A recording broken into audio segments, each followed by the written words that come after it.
بعد از نشر خبرها درباره منع نماز جمعه در ناحیه نورآباد صبح 8 می چند از ساکنان ناحیه بر رادیوی آزادی زنگ زده از باز شدن در مسجدهایی که قبلا بسته شده بودند خبر دادند.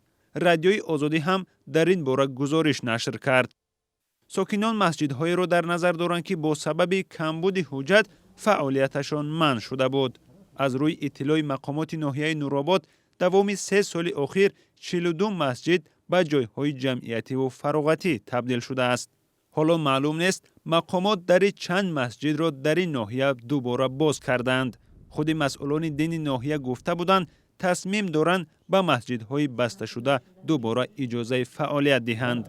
بسیار دههای ما که خرد هستند با دههای دیگر که نزدیک هستند همون دهها میتونن که انحوای کنن намоз гузорон андеҳое дорем ки масалан мегирем калон жудани аҳолишон зиёд ки гардидаги аллакай мо ба кумитаи дин танзими анъана ва ҷашну маросими назди ҳукумати ҷумҳурии тоҷикистон моҳи майи соли 2018 рӯйхати зарурат барои кушодани масҷидҳо пешниҳод кардаги будем вай кардагим овози дар омӯзиш ки вай шавад ваёшон ба вай мерасонем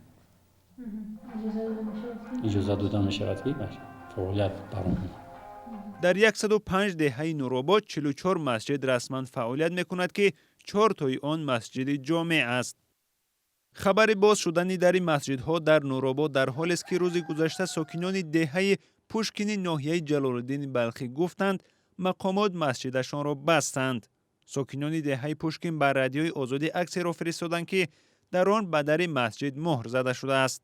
در نامه گفته شده است که با فرمان رئیس ناحیه جلال‌الدین بلخی به خاطر پررو نبودن حجت‌های مسجد و تازگی آن و سرکشی کردن از خدمت وطن مسجد موقتا بسته می شود.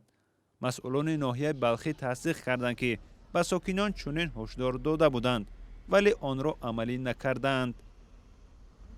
خبرها اطراف بستن و گشودن در مسجدها در حالی است که در چند روز اخیر در بعضی مسجدها اعلان شده است با دستور رئیس جمهور امامعلی رحمان در ماه رمضان در 500 مسجد دوباره باز می شود.